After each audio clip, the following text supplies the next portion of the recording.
Hace 7.500 años, el fondo del Pacífico colapsó. Enormes deslizamientos enterraron el lecho marino en segundos. Hoy, submarinos robot han explorado la zona. Los escaneos revelan pruebas de al menos 10 megaterremotos cíclicos distintos. Ahora, investigadores advierten que las placas siguen trabadas y acumulando presión. Si empiezan a moverse, podrían detonar nuevos sismos de alerta roja y lanzar tsunamis devastadores hacia la costa. Veamos el mapa. Esta falla es como un cierre gigante. Mide más de 600 millas, desde el norte de California hasta Canadá. Se llama la zona de subducción de Cascadia y forma parte del Cinturón de Fuego, esa famosa herradura enorme alrededor del Pacífico que, digamos, puede servirte de guía de a dónde ir si te gusta el turismo de volcanes y terremotos. Uno de los eventos más grandes de Cascadia ocurrió hacia el año 1700. No hay registros escritos locales, pero sí existe una historia. Una conocida leyenda indígena cuenta una batalla épica entre un pájaro del trueno y una ballena. En la historia, el aleteo del pájaro del trueno hace temblar la tierra. Los coletazos de la ballena empujan el agua de mar tierra adentro. Al final, el pájaro del trueno la atrapa y la azota contra el suelo, sacudiendo la tierra misma. Muchos investigadores creen que esta leyenda nació del terremoto real de 1700. Pero no solo tenemos mitos fascinantes para completar el panorama. A inicios del siglo XVIII, funcionarios samurái registraron olas que inundaron aldeas y arrozales. Pero nadie sintió el sismo que debió ocurrir primero. Por eso, a este evento lo apodaron el tsunami huérfano. Pero sí tenía un padre, y a los científicos les tomó 300 años relacionarlo por fin con Cascadia. Para ver el pasado de Cascadia, investigadores mandaron robots submarinos a escanear el fondo con muchísimo detalle. Esperaban ver una grieta simple, pero lo que encontraron se parecía más a unos escalones submarinos gigantes. Algunos de esos escalones miden unos 10 metros, como un edificio de 3 pisos. Eso solo pasa cuando una gran parte del fondo marino se rompe, se desprende y se desliza de golpe, no poco a poco. Cuando eso ocurre, levanta una avalancha de lodo. Imagínate un frasco con tierra y agua. Lo agitas con fuerza y abajo se asienta una capa nueva. Cada capa es básicamente una marca de tiempo de un gran sismo. Cuando los científicos los contaron y fecharon, descubrieron 10 megaterremotos distintos que ocurrieron uno tras otro a lo largo de miles de años. Eso significa que Cascadia no libera la presión poco a poco, se queda atorada mucho tiempo y luego, de repente, revienta con violencia. Ese patrón hace que la zona de subducción de Cascadia se considere hoy uno de los sistemas de fallas más aterradores de Norteamérica. Entonces, ¿qué está pasando allá abajo? Las placas no se deslizan suavemente, están atoradas, y mientras siguen así, la costa se va doblando en silencio, como una regla que flexionas con las manos. No se ve dramático día con día, pero lleva siglos acumulando tensión. Cuando esa tensión por fin se rompe, la costa cae de inmediato. Los geólogos llaman a esto subsidencia cosísmica.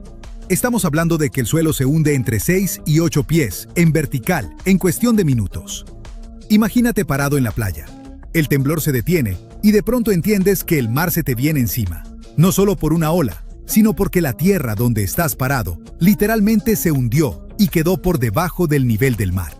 Ese solo movimiento basta para desplazar el fondo marino y obligar al océano que está encima a reaccionar.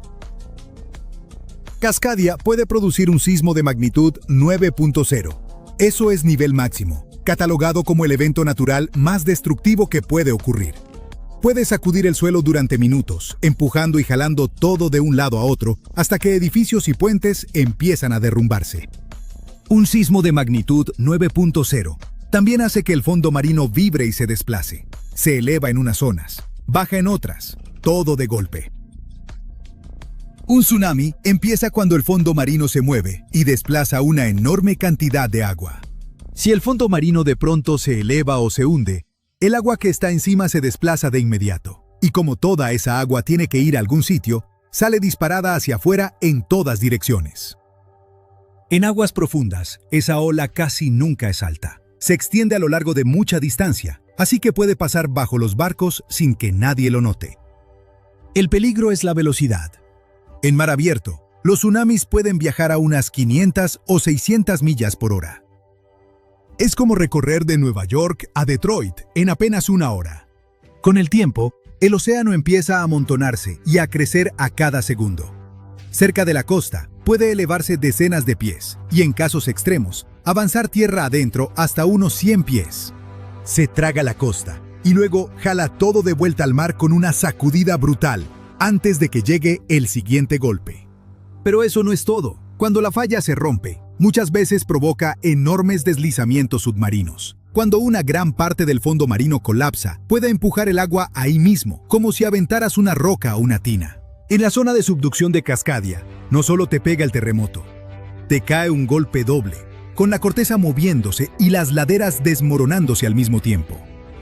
En partes de la costa de Oregón, expertos en emergencias dicen que el temblor podría durar de 5 a 7 minutos, suficiente para entender qué pasa y que todavía no termine.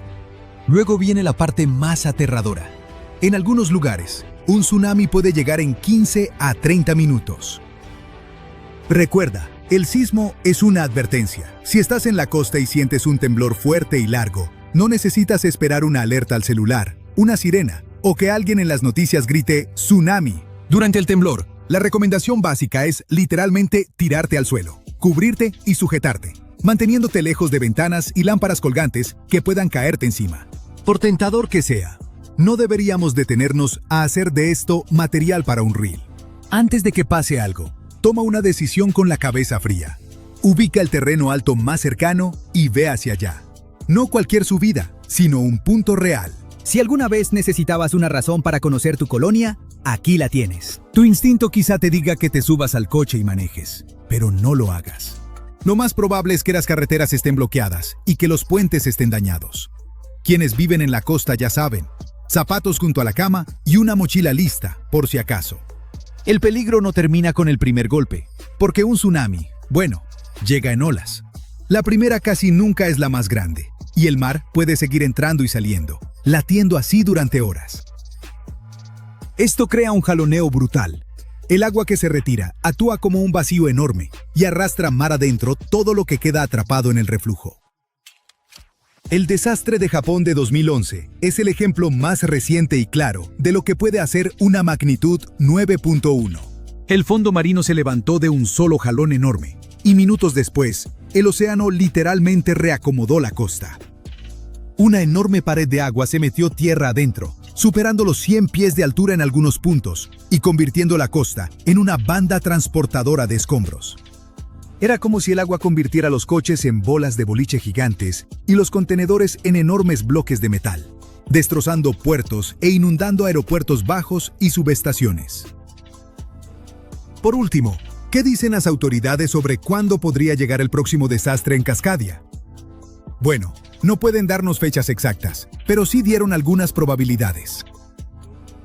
Para el terremoto más grande y aterrador posible, el Servicio Geológico de Estados Unidos dice que hay entre un 10 y un 15% de probabilidad de que ocurra en los próximos 50 años. La probabilidad de un sismo que no sea la versión mega es de 1 en 3 en los próximos 50 años. Y sí, eso es bastante alto, pero no todo pinta tan mal. Los científicos saben que esto no es al azar. Cascadia sigue un patrón, y con patrones es como se prepara uno.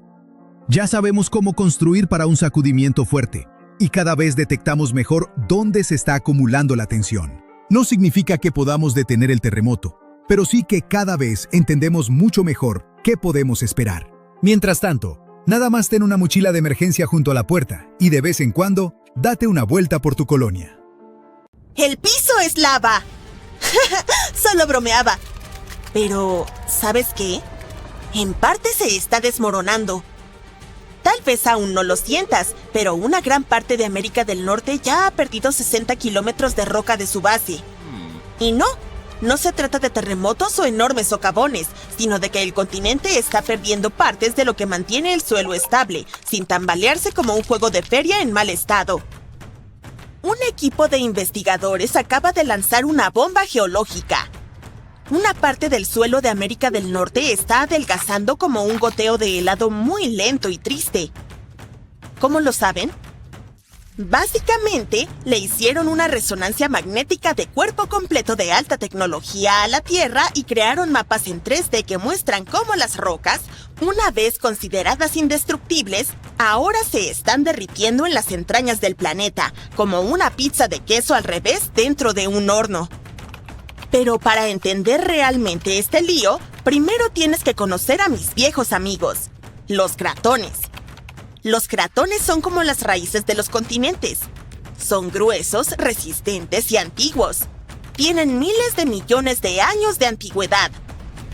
Estos muchachos sobrevivieron a impactos de meteoritos, supervolcanes e incluso al movimiento tectónico de las placas. Si las placas se enzarzan en peleas, por ejemplo, podríamos ver montañas formándose. Si se divorciaran, alejándose una de la otra, entonces nacería un océano nuevo.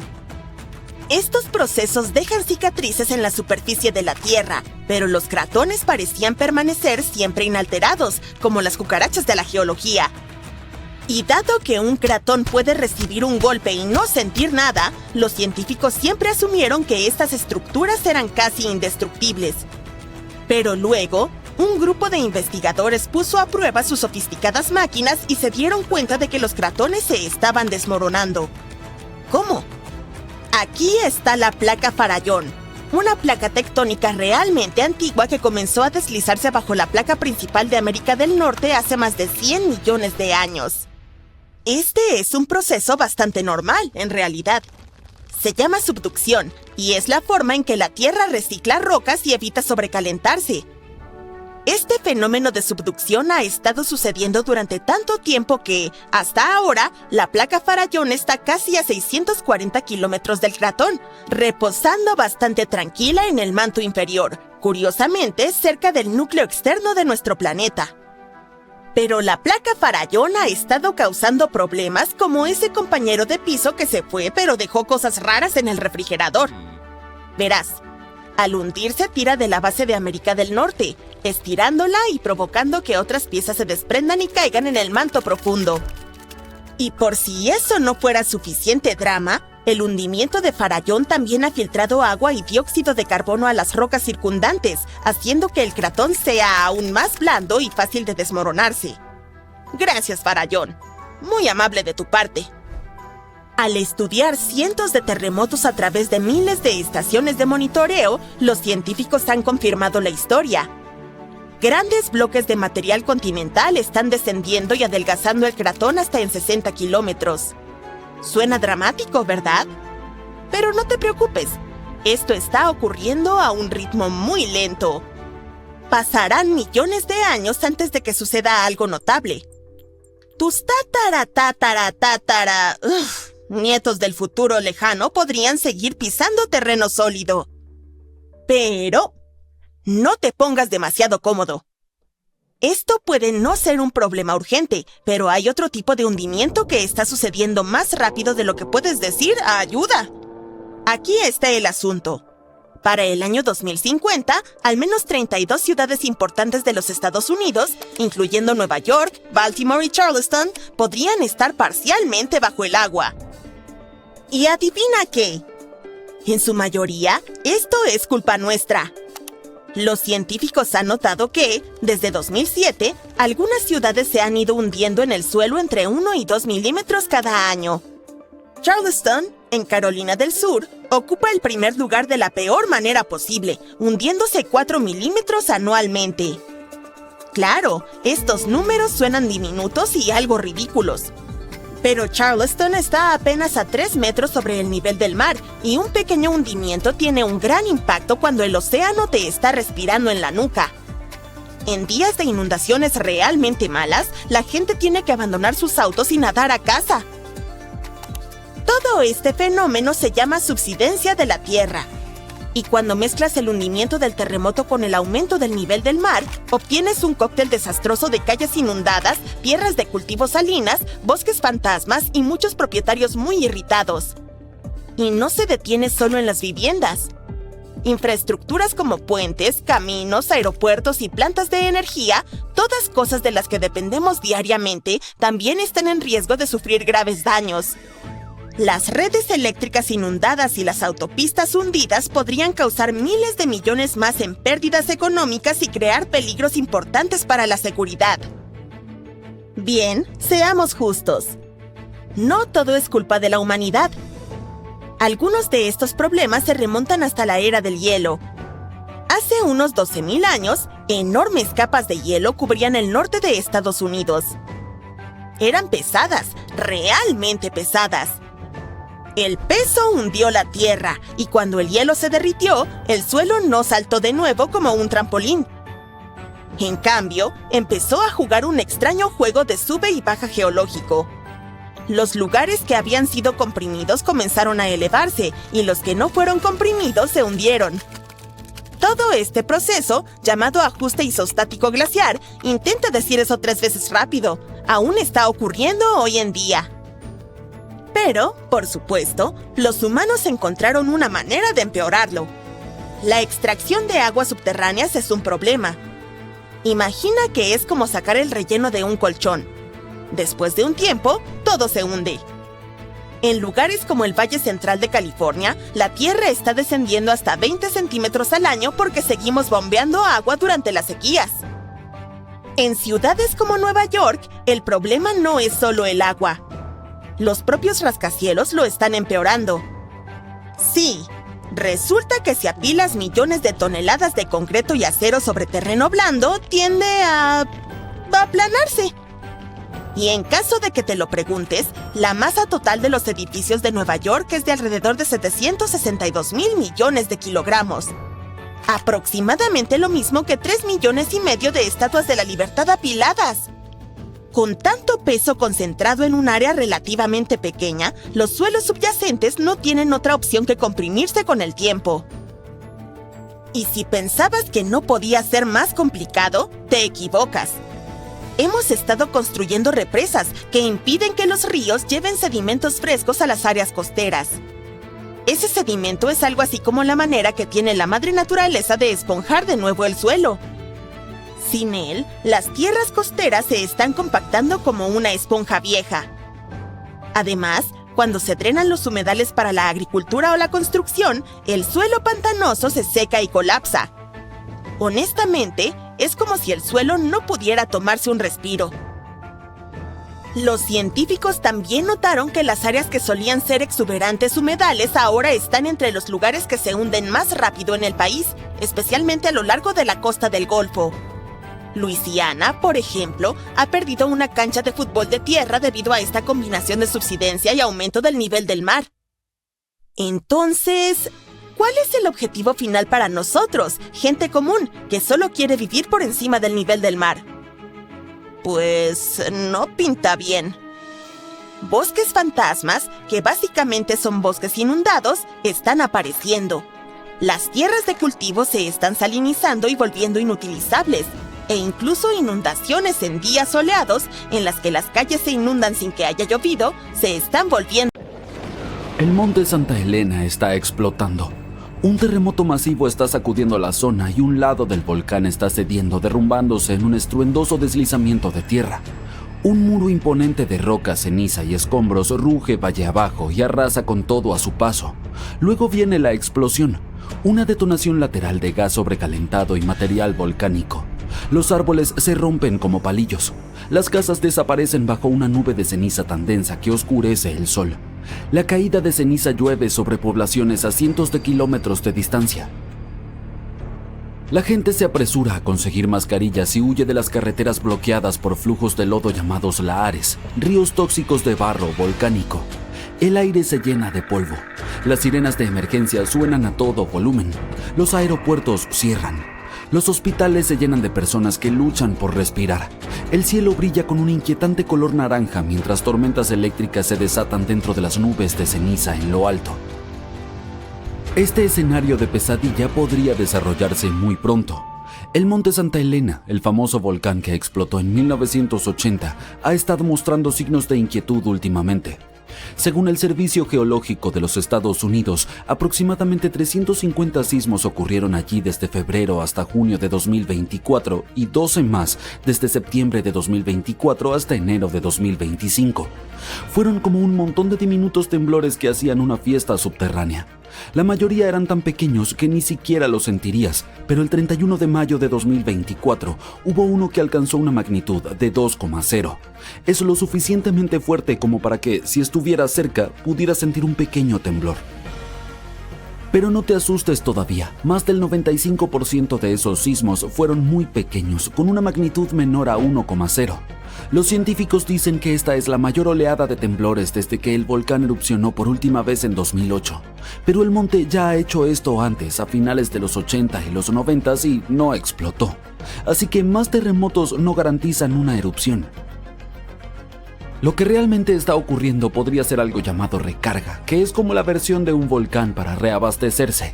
El magma, la roca caliente derretida, asciende lentamente desde lo profundo del subsuelo y llena una gran cámara de magma subterránea a unos 4,0 a 9,7 kilómetros de profundidad.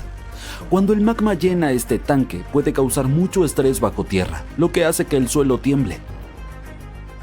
En este momento no hay otra señal de que el volcán esté a punto de hacer erupción. Sin protuberancias extrañas en el suelo, sin fugas adicionales de gas, sin picos de calor. El USGS dice que este nivel de movimientos puede continuar durante años sin que ocurra nada importante. El nivel de alerta sigue siendo normal. Pero fue muy diferente el 18 de mayo de 1980. El monte Santa Elena desató una de las erupciones volcánicas más explosivas de la historia y todo comenzó con un gran terremoto de magnitud superior a 5. Pero este no fue cualquier terremoto. Desencadenó una luz masivo que arrancó la cima del volcán y desgarró la roca y el hielo que mantenían todo contenido como una gigantesca tapa. De repente, la presión que había estado atrapando agua sobrecalentada bajo tierra desapareció. Esta se convirtió instantáneamente en vapor y ¡boom! Estalló lateralmente una poderosa explosión hidrotermal. Y eso fue solo el comienzo. Con la cima destruida, el magma bajo la superficie se sintió de repente libre.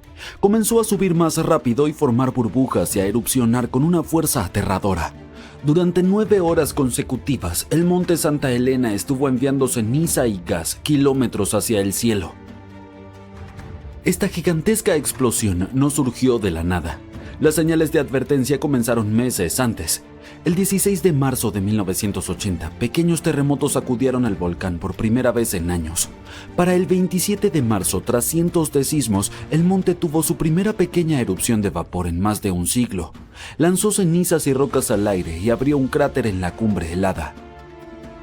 El volcán se tornaba cada vez más violento. Ese cráter creció rápidamente y las grietas se extendieron por toda la cumbre. Al mismo tiempo, las erupciones pasaron de una cada hora en marzo a una diaria en abril. Luego todo se calmó por un tiempo. Pocas personas se dieron cuenta de que el verdadero peligro se encontraba justo debajo de la superficie. Para mayo, más de 10.000 terremotos habían sacudido la montaña. El lado norte del volcán se había expandido hacia afuera y crecido alrededor de 137 metros. Era una protuberancia tan grande que parecía que la montaña estaba a punto de explotar. Los científicos sabían que el magma estaba empujando hacia arriba, creando un criptodomo oculto, un enorme bolsillo subterráneo de roca fundida, y entonces explotó, destrozando la montaña y cambiando el paisaje. El 18 de mayo de 1980, exactamente a las 8:32 de la mañana, un terremoto de magnitud 5,1 sacudió el monte Santa Elena. Sin previo aviso evidente, todo el lado norte del volcán, la parte que había estado abultándose durante semanas, se desprendió de repente y se dio en un enorme deslizamiento de tierra. Y no fue cualquier deslizamiento, fue la mayor avalancha de escombros jamás registrada en la Tierra. Imagina una gigante masa de roca, tierra y árboles precipitándose cuesta abajo. Era como verter 1 millón de piscinas olímpicas llenas de materiales en el valle. Cuando la criptocúpula fue arrancada, la presión dentro del volcán disminuyó increíblemente rápido. Y esta repentina liberación de presión provocó una enorme explosión lateral que atravesó los escombros del deslizamiento de tierra. Esta explosión lateral fue increíblemente rápida, a más de 480 kilómetros por hora, y arrasó con todo a su paso. Los árboles fueron desarraigados, los bosques aplanados, y una gigantesca nube de ceniza y roca caliente se disparó directamente hacia el cielo. En solo 15 minutos, esa nube eruptiva se elevó a más de 24.000 metros de altura, mucho más alta que la altitud de 10.600 metros a la que vuelan los aviones comerciales. La explosión destruyó un área de casi 30 kilómetros de ancho de oeste a este y se extendió más de 19 kilómetros hacia el norte. En la zona más cercana al volcán, casi no quedaron árboles en pie. En el borde más lejano de la explosión, los árboles restantes estaban quemados e incendiados. Una vasta área de aproximadamente 595 kilómetros cuadrados quedó cubierta por una espesa capa de escombros calientes. Esa liberación repentina de presión también afectó al sistema de tuberías del volcán, llegando hasta la cámara de magma subterránea. Con menos presión conteniéndolo, el magma supercaliente se expandió abruptamente y ascendió rápidamente hacia la superficie. Comenzando justo después del mediodía, flujos piroclásticos de rápido movimiento, nubes supercalientes de gas, ceniza y escombros fueron lanzados desde el cráter a velocidades entre 80 y 129 kilómetros por hora. Esos flujos formaron lo que ahora conocemos como la llanura de Pómez. Los científicos dicen que la erupción alcanzó su etapa más poderosa entre las 3 y las 5 de la tarde. Cuando finalmente terminó la fase violenta, la cima reveló un nuevo y gigantesco cráter con forma de anfiteatro. Durante todo el día, los vientos transportaron más de 540 millones de toneladas de ceniza volcánica hacia el este a través de los Estados Unidos. La ceniza era tan densa que provocó oscuridad total en Spokane, Washington, a unos 402 kilómetros de distancia. La ceniza también cayó hasta el centro de Montana e incluso se pudo ver a cientos de millas más al este, hasta llegar a las grandes llanuras que están a más de 1.450 kilómetros del volcán.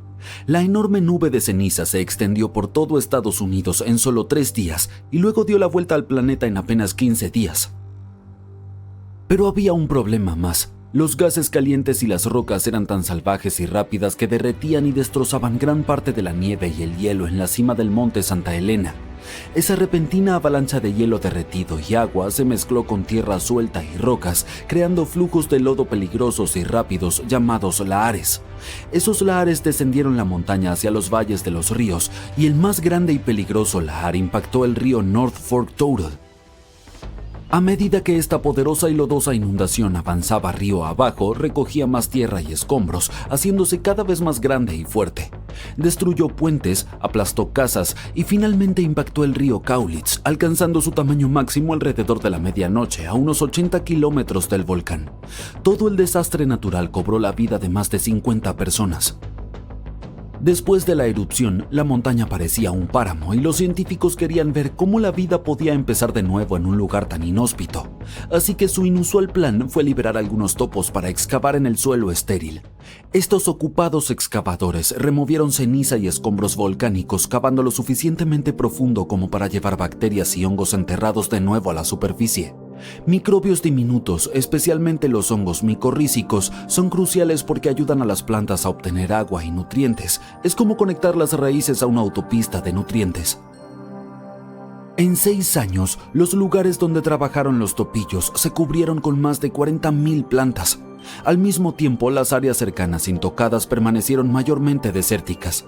Los hongos ayudaron a que las plantas crecieran en un suelo que de otra manera sería pobre en nutrientes y estéril. Incluso los bosques maduros enterrados bajo ceniza se recuperaron rápidamente gracias a sus propias redes de hongos. Pero en los lugares donde los bosques habían sido talados antes de la erupción, no ocurrió tal recuperación.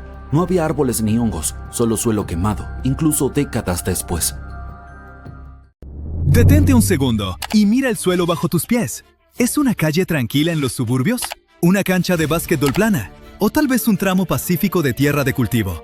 Probablemente te sientes seguro porque no hay una montaña gigante echando humo en el horizonte, pero esta seguridad es una ilusión. Sí, claro, Yellowstone, el Vesubio o el Monte Fuji. Esos son las celebridades del mundo geológico, gigantes que dominan el paisaje y a veces explotan. Pero, ¿qué hay de una amenaza oculta? Una que ni siquiera parece volcán. Es invisible, es silenciosa, y miles de estas trampas están esparcidas por todo el planeta. acechando justo bajo los cimientos de nuestras ciudades más grandes. Los científicos las llaman campos volcánicos monogenéticos. Para el ojo inexperto, no parecen volcanes en absoluto. Se disfrazan de colinas inocentes, llanuras planas o simplemente lagos bonitos. Durante décadas, fueron prácticamente ignorados por su pequeño tamaño. Pero nuevos datos sugieren que estos sistemas ocultos son mucho más peligrosos de lo que se pensaba. Y a diferencia de los grandes gigantes que dan semanas de temblores de advertencia, estos volcanes invisibles se especializan en ataques sorpresa. ¡Agárrense bien!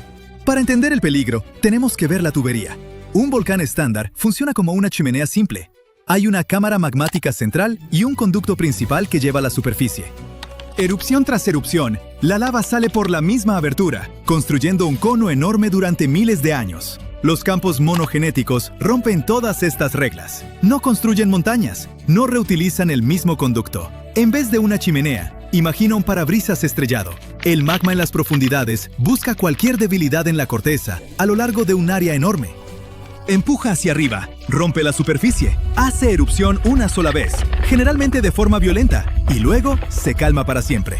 La siguiente vez que el magma suba, no va a usar esa vieja abertura, va a encontrar una nueva grieta a 8 kilómetros de distancia, o 16. Esto significa que no puedes simplemente monitorear una montaña específica. Toda la región es zona de peligro. Y como cada volcán es un evento de una sola vez, el paisaje engaña. Podrías pasar en coche por el sitio de una violenta explosión antigua todos los días camino al trabajo, y solo ver una loma con pasto. Lo aterrador es la velocidad. En estos campos, el magma puede dispararse desde casi 50 kilómetros de profundidad hasta la superficie, en menos de 24 horas. Se mueve a una velocidad de hasta 6,5 kilómetros por hora. Suena lento para un coche, pero para rocas derretidas, eso es la velocidad de un elevador. Esto no es solo un problema teórico para desiertos vacíos. Mira Auckland, en Nueva Zelanda. Es una ciudad moderna impresionante, con hermosos puertos y más de 1 millón de habitantes. Pero Auckland está construida directamente sobre un campo minado geológico. Suena algo loco, ¿no? Bajo estadios de rugby, parques y cruceros concurridos se encuentra el campo volcánico de Auckland. Esas pintorescas colinas verdes esparcidas por la ciudad no son solo paisaje, son los restos de más de 53 erupciones volcánicas separadas. La isla Rangitoto, que está justo frente a la costa, emergió del océano hace apenas 600 años. En tiempo geológico, eso fue hace 5 minutos. Durante años, este campo se consideró dormido, pero recientemente los científicos han empezado a notar cambios sutiles. La realidad aterradora de un campo como este no es que un volcán que ya conocemos vuelva a hacer erupción. Es que uno nuevo puede aparecer y pasar de cero a desastre en un abrir y cerrar de ojos. Una burbuja de magma podría subir silenciosamente bajo una fábrica, un entronque de autopista o una colonia residencial. No hay zona segura designada, porque la amenaza está repartida por todo el mapa de la ciudad. La historia nos da un ejemplo brutal de qué tan rápido sucede esto. En 1943, un campesino llamado Dionisio Pulido estaba arando su milpa en México, en las afueras de la Ciudad de México. Era un martes normal. De repente, la tierra se abrió justo frente a él. Salió humo, con olor a huevo podrido.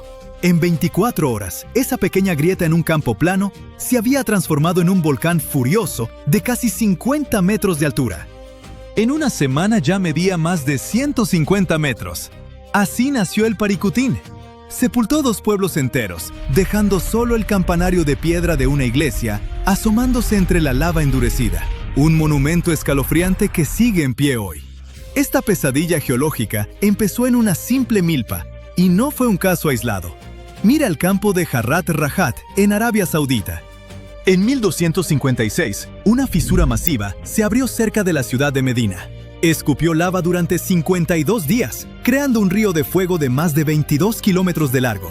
Hoy, ese mismo campo volcánico sigue ahí, y la Medina moderna se ha expandido justo encima de los antiguos flujos de lava. Ahora, aplica esa misma historia a un suburbio de Los Ángeles, un distrito de Tokio o un barrio en Europa. En cuestión de días, una ciudad entera puede quedar sepultada bajo ceniza. El riesgo es global. Desde más de 1,800 bocas volcánicas en el suroeste de Estados Unidos hasta la inquieta región del Eifel en Alemania y campos similares en China. Los expertos advierten que el verdadero riesgo aquí no es el tamaño, sino la frecuencia y la ubicación. Estos volcanes tienden a ser explosivos. Cuando el magma sube rápidamente y toca agua subterránea, algo común bajo ciudades y tierras fértiles de cultivo, se convierte en vapor instantáneamente. Esto genera una explosión freatomagmática. En vez de un río lento de lava del que la gente puede alejarse caminando, el suelo actúa como un disparo de escopeta. Lanza una columna enorme de ceniza y roca hacia la atmósfera. En nuestro mundo moderno, esto es la receta perfecta para el caos. Dependemos de sistemas delicados, viajes aéreos, señales de GPS, cadenas de suministro justo a tiempo. No necesitas un supervolcán para colapsar la economía global. Una pequeña erupción cerca de un centro logístico importante es suficiente. ¿Recuerdan la erupción de 2010 en Islandia? Esa ni siquiera fue una gran explosión según estándares históricos. Aún así, la nube de ceniza dejó en tierra más de 100.000 vuelos y 10 millones de pasajeros quedaron varados. La ceniza volcánica se derrite dentro de los motores de avión, mientras que el polvo tóxico envenena cultivos y contamina reservas de agua con metales pesados. Crea un efecto dominó. Una pequeña erupción en el lugar equivocado desencadena un fallo en cascada de la infraestructura global. Y lo más alarmante es que las señales ya están ahí.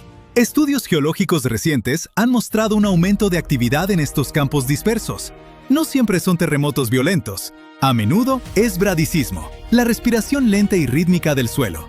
Mencionamos la región del Eifel en Alemania, donde datos de GPS muestran que el terreno está subiendo aproximadamente 1 milímetro por año. Suena diminuto, pero para los geólogos, eso es una señal de alarma seria. Los científicos están detectando ligeras elevaciones en la corteza terrestre y picos extraños en emisiones de dióxido de carbono en lugares que deberían estar tranquilos. El magma se está moviendo. Pero como estos sistemas están tan dispersos, monitorearlos es una pesadilla. Tenemos sensores por todo Yellowstone. Vigilamos el Vesubio las 24 horas.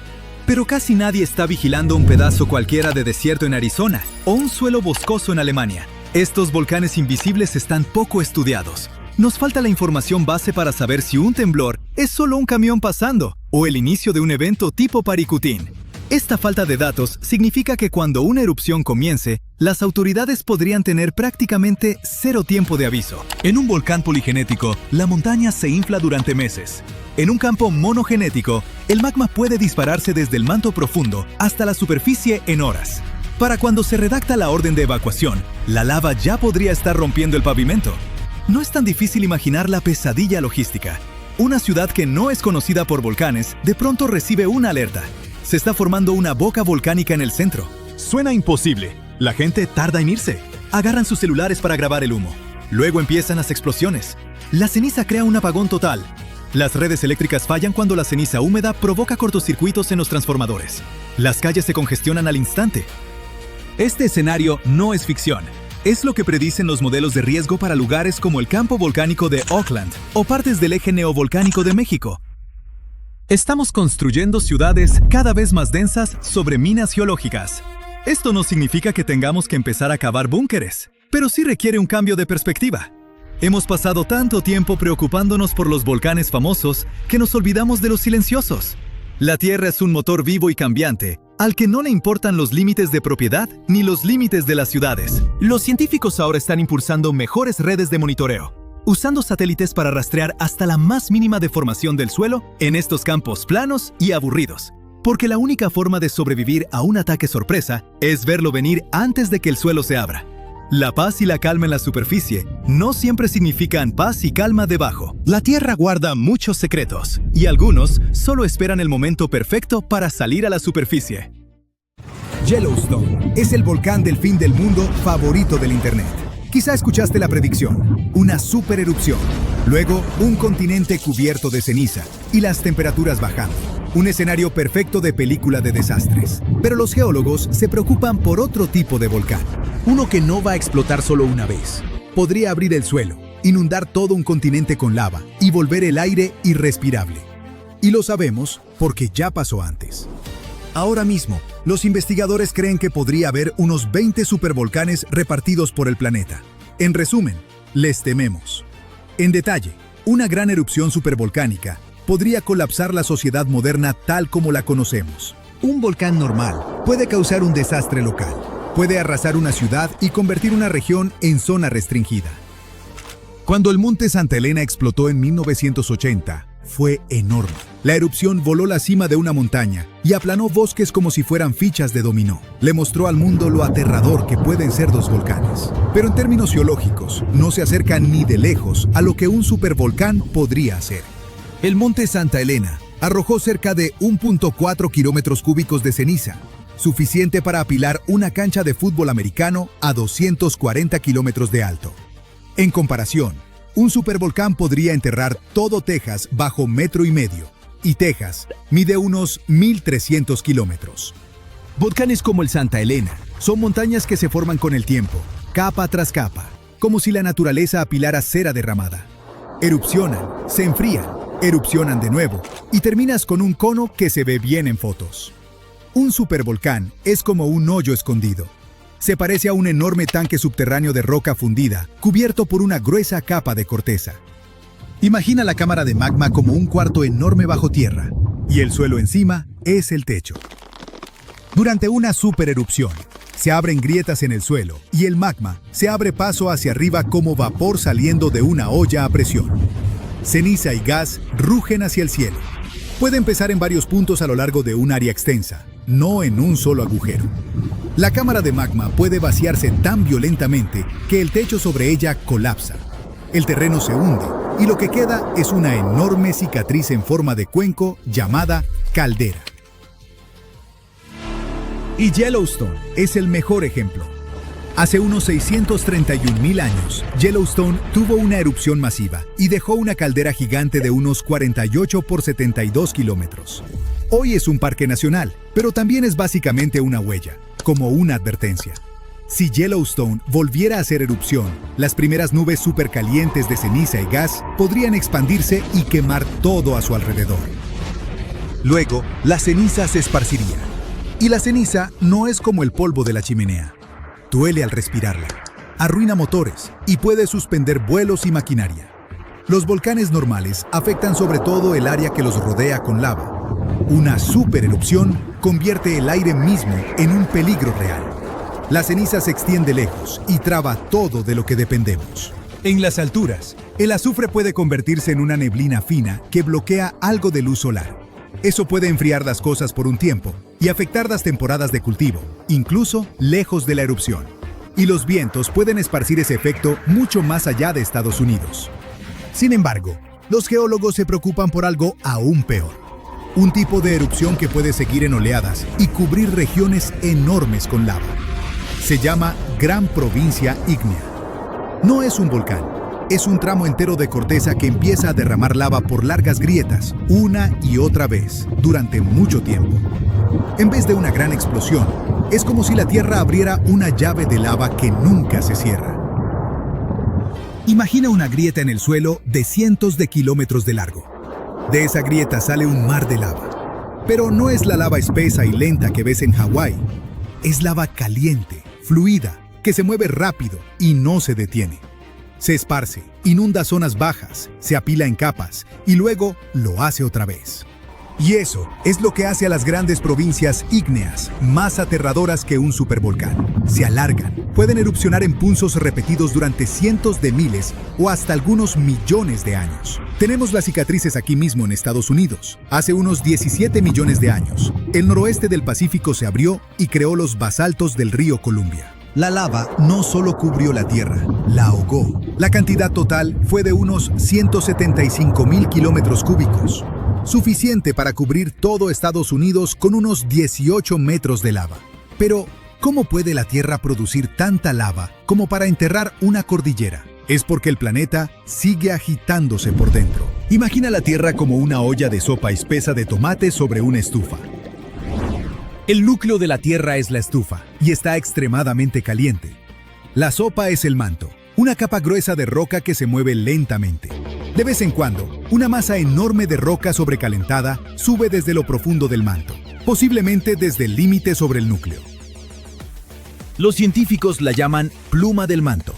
Cuando llega a la corteza más fría, se extiende, empuja hacia arriba y cuando la atraviesa, no forma una montaña ordenada.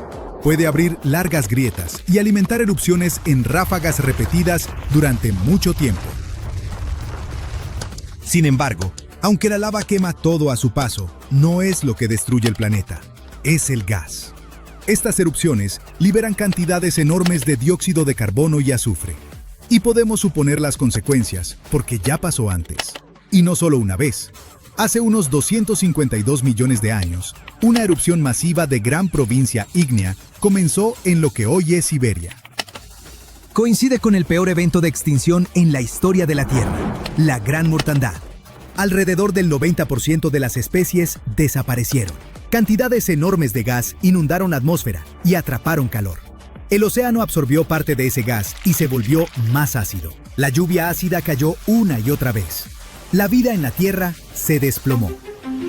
Los científicos creen que en los últimos 500 millones de años ha habido 16 extinciones importantes como esta, y que 15 de ellas coinciden de cerca con las grandes provincias ígneas. Estas formaciones geológicas cambiaron la Tierra tantas veces que los científicos ahora se preguntan: ¿y si Yellowstone y esa enorme inundación de lava en Oregón son en realidad parte del mismo sistema? Mira Idaho desde el espacio y verás una larga franja plana que cruza el estado, llamada la llanura del río Snake. Apunta desde la antigua zona de inundación de lava hacia Yellowstone, como un rastro. Ese camino existe porque la superficie de la Tierra se mueve. La capa exterior está dividida en placas gigantes que se deslizan lentamente. Debajo de Idaho y Yellowstone, una zona caliente profunda sigue alimentando erupciones. Conforme la placa se mueve, la zona de erupción se desplaza con ella, dejando un largo rastro detrás. Por eso las rocas son más antiguas entre más te alejas de Yellowstone. Es la misma fuente de calor, solo un blanco en movimiento. Y si retrocedes el movimiento de las placas lo suficiente, ese rastro apunta más cerca de donde se formaron los basaltos del río Columbia. Por eso algunos geólogos piensan que la inundación de lava del noroeste y Yellowstone podrían ser partes conectadas de un mismo sistema de larga vida. Finalmente, si todo es parte de un gran sistema apocalíptico, ¿es hora de hacer maletas y huir a Marte? ¿Volverá a pasar pronto?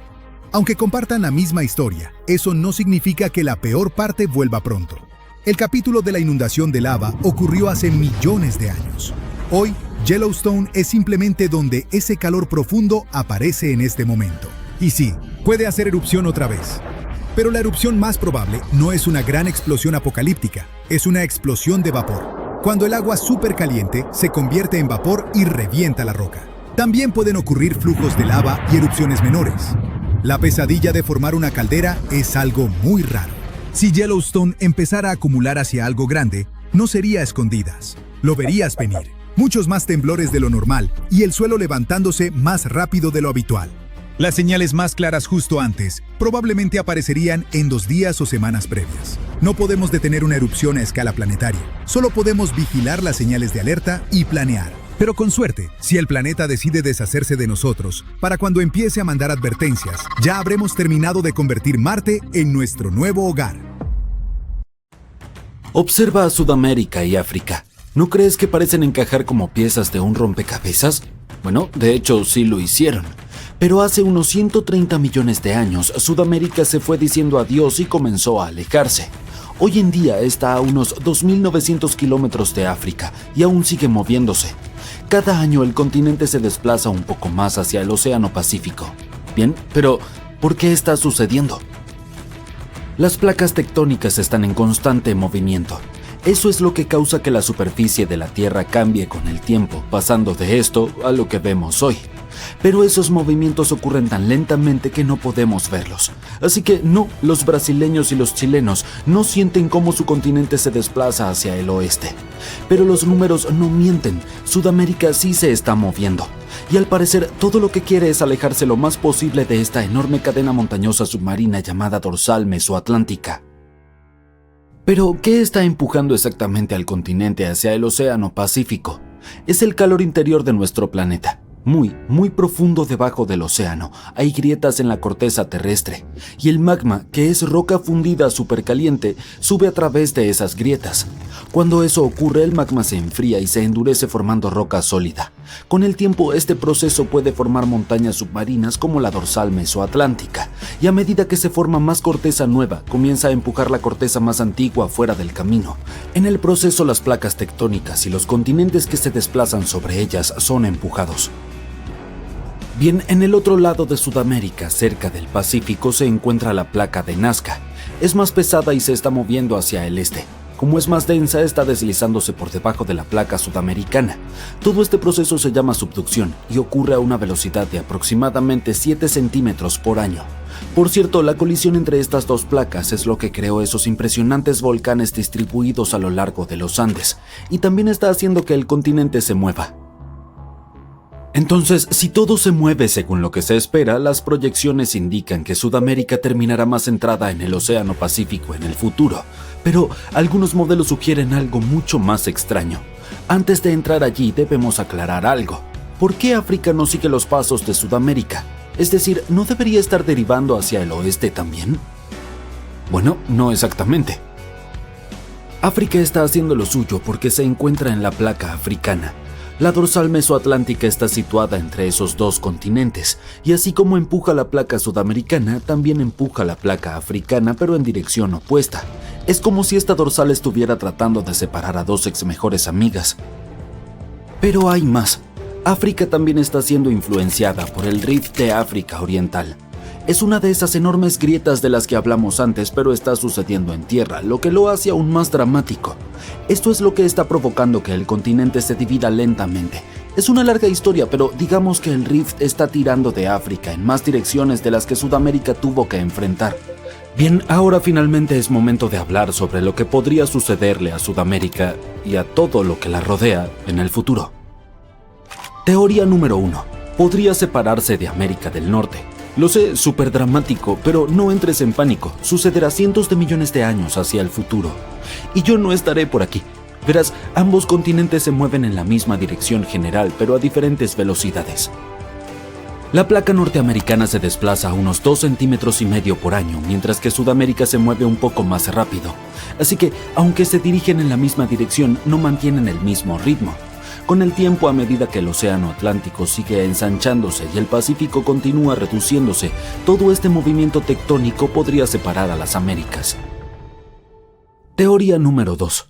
La vida marina podría pasar por algunos cambios significativos. En este momento, las Américas actúan como un gran muro entre los océanos Atlántico y Pacífico. Debido a eso, los animales marinos han evolucionado de manera diferente en cada lado. Toma como ejemplo a la tortuga marina verde. Las que viven en el Atlántico tienden a ser más grandes y de color más claro. Mientras tanto, sus primos del Pacífico suelen ser más pequeños y más oscuros. Pero si un día no hubiera tierra que impida que estas dos poblaciones se mezclen, terminarían con rutas migratorias completamente nuevas, otros lugares de anidación y un mayor solapamiento en sus territorios. Bien, multiplica ese escenario por cientos de otras especies y las cosas podrían complicarse. Estamos hablando de nuevas interacciones, competencia inesperada e incluso tal vez el surgimiento de especies completamente nuevas. Teoría número 3. América podría encontrarse con África nuevamente. Ahora mismo la dorsal mesoatlántica está ocupada creando un nuevo fondo marino y debido a eso, el océano Atlántico se está ensanchando lentamente. Pero en unos 125 millones de años, los científicos creen que ese proceso podría detenerse. En lugar de que el fondo marino se extienda, el lecho oceánico podría comenzar a ser arrastrado bajo los continentes. Cuando eso suceda, el Atlántico dejará de crecer y comenzará a reducirse. Y la sección de agua entre América del Sur y África tal vez sea la primera parte en ser arrastrada bajo la tierra. Eso significa que las Américas y África podrían encontrarse de nuevo, y cuando eso ocurra, los países fronterizos se convertirían en lugares muy inestables, con terremotos todo el tiempo y nuevos volcanes por doquier. El este de los Estados Unidos ya no sería conocido por las tranquilas y verdes pendientes de los Apalaches, sino por gigantes cubiertos de nieve que ocasionalmente arrojan lava y ceniza, más parecidos a la cordillera de las Cascadas. Los países terminarían con vecinos completamente nuevos. Brasil podría alinearse con Nigeria y Camerún. Uruguay podría estar justo al lado de Angola y Argentina podría compartir frontera con Sudáfrica. Entonces, si estos dos continentes realmente se fusionaran, ¿cuán notorio sería? Bueno, para empezar, este nuevo supercontinente se convertiría en el más grande del planeta, casi de 1,5 veces el tamaño de Asia, y lo más probable es que se forme una nueva cadena montañosa justo donde se encuentran los continentes, creando una frontera natural entre naciones. Formar parte del mismo continente grande facilitaría muchas cosas. Para empezar, el turismo podría despegar por completo. La gente podría viajar entre países por tierra sin necesidad de costosos boletos de avión, pero no se detendría ahí. Otras actividades económicas también recibirían un gran impulso. Por un lado tenemos a Sudamérica, que ya produce y vende una amplia variedad de alimentos desde trigo hasta bananas, carne de res, cacao y soya. Por otro lado está África, que exporta productos como textiles y ropa. Solo eso los convertiría en un bloque muy poderoso cuando se trata de comerciar materias primas. ¿Pero puedes mencionar otra cosa importante que estos dos continentes tienen en común? Sí, el petróleo. Los países de Sudamérica como Brasil, Venezuela y Colombia son grandes exportadores de petróleo, y en África, Nigeria, Argelia y Libia hacen lo mismo. Bien, ¿puedes ver cuán poderosa podría ser esa clase de unión? Hablemos sobre los animales. La unión de estas dos grandes tierras podría llevarnos a encuentros salvajes, como un carpiño compartiendo espacio con un cocodrilo del Nilo, o un perezoso viendo a una hiena desde la copa de un árbol. Esto incluso podría dar lugar a apariciones de nuevos híbridos animales como un cocopincho o una perezohiena. Bien, esos no son los nombres más ingeniosos, y honestamente estos animales ni siquiera podrían aparearse o nunca querrían hacerlo. Pero entiendes la idea, ¿verdad? No todo es positivo, lamentablemente. La llegada de nuevas especies podría convertirlas en depredadores, competidores o incluso parásitos para las plantas y animales nativos. Llevaría mucho tiempo que las cosas se equilibraran en esas regiones fronterizas, pero sinceramente nadie sabe cuánto. Lo único que sé es que ninguno de Estas manchas oscuras en la capa de hielo de Groenlandia no son unas simples manchas cualquiera. Cada verano, el hielo, que suele ser de un blanco brillante, se torna de un gris oscuro en ciertas áreas. Esta zona oscura fue un gran misterio durante mucho tiempo, hasta que algunos estudios descubrieron que esta extraña transformación estaba relacionada con la inusual aparición de algas de colores rojo, verde y marrón. La parte más aterradora es que esta proliferación de algas sigue creciendo. La zona oscura se está volviendo más oscura y podrían comenzar a aparecer microbios aterradores. Ahora, el resto del mundo debería estar preocupado. La capa de hielo de Groenlandia es como una inmensa manta de hielo que cubre alrededor del 80% de la isla. Es tan gruesa que contiene cerca del 8% del agua congelada dulce del mundo. La mayor parte del año, el hielo parece una enorme, intacta y blanca sábana que se extiende sobre la Tierra. Pero cuando llega el verano, las temperaturas empiezan a subir y las cosas comienzan a cambiar. El hielo se derrite, revelando áreas rocosas a lo largo de la costa. Y conforme te adentras más en el interior, ese hielo que antes era liso y blanco se oscurece. Esta es la zona oscura y abarca un área de alrededor de 400 kilómetros de longitud y 100 kilómetros en su punto más ancho. Este extraño fenómeno ocurre básicamente por dos grandes razones. Primero es el carbono negro. Igual que el polvo que se acumula en tu estantería, el hielo en Groenlandia tiene el mismo problema. El viento transporta una mezcla de polvo y hollín a esta zona helada, pero a diferencia de tu estantería, no puedes simplemente limpiarlo con un paño. En el caso de Groenlandia, esta mancha sucia se deposita sobre el hielo y permanece allí durante miles de años. Entonces la zona oscura está básicamente cubierta por una fina capa de polvo que se ha acumulado con el tiempo. En el 2014, investigadores analizaron esta suciedad y encontraron que las áreas de hielo más oscuras estaban llenas de carbono negro. Este no apareció de la nada. Bueno, en realidad, en cierto modo, sí lo hizo. Los científicos creen que proviene principalmente del humo producido por incendios forestales en el norte de Canadá y Alaska en algún momento del pasado. Como podrías imaginar, el carbono negro es de color negro, por lo que hace que el hielo se vea más oscuro. Ahora, la segunda gran razón del cambio de transformación del verano del casquete de hielo de Groenlandia tiene que ver con esas algas que mencionamos antes. Principalmente estamos hablando de dos tipos, la Ancylonema alaskana y la Ancylonema nordenskjoldi. Ambas aman las regiones de agua fría. Durante el invierno permanecen en un estado de latencia profundo dentro del hielo, pero cuando llega la primavera comienzan a migrar lentamente hacia la superficie. En el verano están listas para florecer y absorber casi 24 horas de luz cada día para realizar la fotosíntesis y crecer. Normalmente estas algas son verdes, pero al exponerse a la luz solar se vuelven marrones como un modo natural de protegerse de los rayos ultravioleta dañinos. Y este cambio de color también es lo que hace que el hielo en Groenlandia se vea más oscuro. Hasta ahora, este ha sido un comportamiento normal. Lo que es realmente alarmante es que estas floraciones de algas están aumentando cada año. Esto sucede porque prosperan con el fósforo, un nutriente que abunda allí y proviene de un mineral llamado hidroxiapatita. Este mineral se encuentra en un tipo de roca que se descompone en diminutas partículas de polvo, que luego son arrastradas sobre el hielo por el viento. Al calentarse el clima, las rocas se secan más y los vientos fuertes arrastran más polvo. Más polvo significa más fósforo, lo que lleva a un mayor crecimiento de algas. ¿Ves? Es un ciclo y cada año empeora más. Estudiar esto es crucial para entender por qué la zona oscura sigue creciendo. Desde el 2000 hasta el 2012, su tamaño aumentó en un 12%.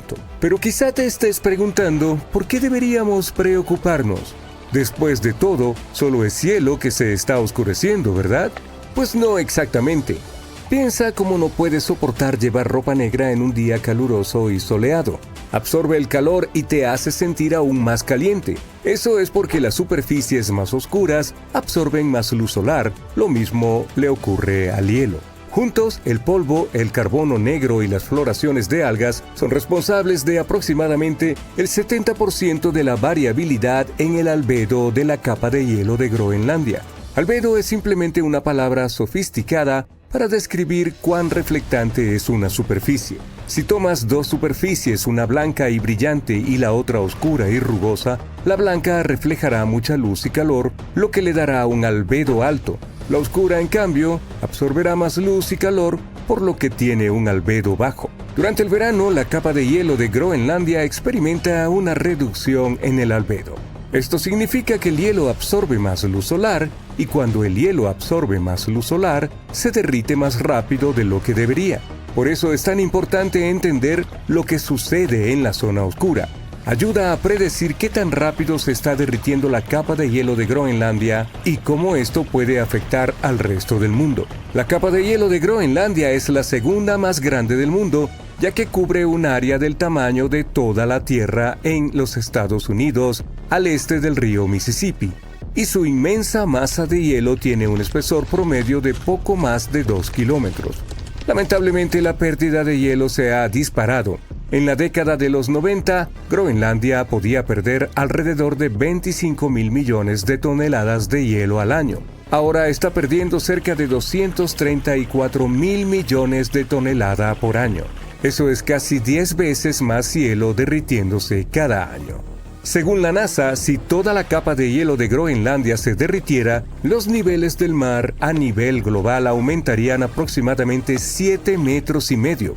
Eso podría ser catastrófico para los países y ciudades costeras alrededor del mundo. Los Países Bajos podrían quedar sumergidos, las Bahamas podrían hundirse casi por completo y muchas de las islas de Filipinas estarían en riesgo de desaparecer. Todo esto puede parecer una realidad lejana, y es cierto que la mayoría de los científicos creen que tomaría varios cientos o incluso miles de años para que la capa de hielo se derrita por completo. Pero es importante saber que Groenlandia no siempre tuvo esta gruesa capa de hielo. Recientemente, investigadores examinaron con detenimiento algunos sedimentos del fondo de un núcleo de hielo de 3,2 kilómetros de profundidad extraído del centro de Groenlandia. Descubrieron que el suelo contenía trazas de madera de sauce, partes de insectos, hongos e incluso semillas de amapola. Entonces, estos fósiles son nuestra primera evidencia directa de que la capa de hielo de Groenlandia se derritió en el pasado geológico reciente, hace alrededor de 400.000 años. En ese momento, Groenlandia era el hogar de un paisaje de tundra verde, con insectos y plantas. Este descubrimiento es tanto fascinante como aterrador porque demuestra que la capa de hielo colapsó antes y podría ser más frágil de lo que los científicos pensaban originalmente. También hay otra preocupación. Una investigación reciente recogió agua de deshielo de diferentes puntos de la capa de hielo de Groenlandia y encontró que las muestras de agua estaban llenas de cientos y miles de microbios. La preocupación es que podrían liberarse en el océano en el futuro, y algunos estudios ya sugieren que las áreas cercanas a donde fluye mucha agua de deshielo glacial tienen un mayor riesgo de que los virus salten a nuevos huéspedes, como de animales a humanos.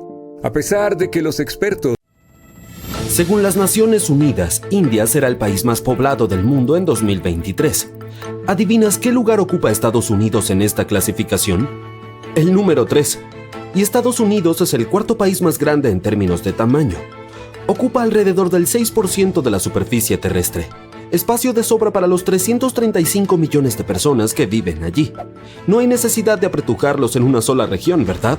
Bueno, no del todo. La población de Estados Unidos está distribuida de forma bastante desigual. Tracemos una línea que atraviese el centro del país. Irá desde Dakota del Norte en el norte hasta Texas en el sur. Después de introducir los datos del censo y hacer algunas matemáticas, aparecen cifras asombrosas. El 80% de la población estadounidense vive en el este de la línea imaginaria. El 20% restante vive al oeste. Esto es solo 1 de cada 5 estadounidenses. Estamos hablando de grandes áreas metropolitanas como Los Ángeles, San Diego y San Francisco. ¿No me crees? Basta con mirar un mapa por satélite de Estados Unidos por la noche. La parte derecha, la costa este, brilla bastante, ¿eh? Pero, ¿por qué? ¿Por qué hay un desequilibrio tan grande en la población? Sencillamente por la historia y la geografía. La costa este es el lugar donde Estados Unidos se independizó en 1776. Son las 13 colonias originales. Muy pronto los colonos empezaron a extenderse hacia el oeste. Un hito importante fue la compra de Luisiana en 1803. Hoy, esta región es en su mayor parte lo que llamamos el Medio Oeste. La zona coincide perfectamente con la cuenca del Mississippi. Sí, esto significa mucho suelo fértil ideal para la agricultura, pero ¿implica automáticamente un aumento de la población? La demografía de Estados Unidos revela que la mayoría de sus ciudadanos vive en la costa este o en la costa oeste. Esto deja una gran extensión de tierra en el centro del país prácticamente vacía. La gente lo conoce como el cinturón subpoblado de Estados Unidos. La zona se extiende desde la frontera canadiense en el norte hasta México en el sur. La superficie total de esta franja de tierra es de 900,000 kilómetros cuadrados. Eso es 2 veces el tamaño de California. Una enorme extensión de tierra. De hecho, esta estrecha franja representa el 12% de los Estados Unidos contiguos. Eso es Estados Unidos sin Alaska ni Hawái.